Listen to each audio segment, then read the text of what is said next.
Sa nagapanguna nga balita, 84 anyos nga babae patay sang natrap sa nasunog nga balay sa Kabangkalan City. Si Eileen Pedreso nakatuto. Ini ang sitwasyon sang ancestral house matapos nasunog pasado las 8 kagabi.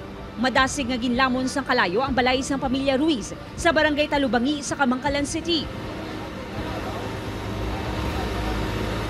Gilayon man nga nakaresponde ang mga bombero matapos nagpangayos ang bulig ang mga residente nga una nakakita sa nasunog nga balay. Ang aso ko lang yan nakita ko yan. After siguro mga 3 minutes sa pagwak sa video, nang naglubok siya na tulog siya katama kalubok. Halos 3 ka oras gintingwaan sang bombero nga mapalong ang kalayo apang naabugid ang balay. Actually, ang kalayo is dako na gid siya. Dako na gid ang kalayo pag abot sang ato nga team. Bangod badasig nga naglapta ang kalayo, wala nahingagaw nga makagwa ang 84 anyos nga si Delva Ruiz kaginbawian sang kabuhi. Hindi na ni siya maayo makalakat sa iyang room. Ara na siya sa second floor sa babaw. Hindi na siya makaya kay tungod niya ang kalayo sa entrance sa dako na gid. May mga miyembro ng pamilya nga upod sini sa balay.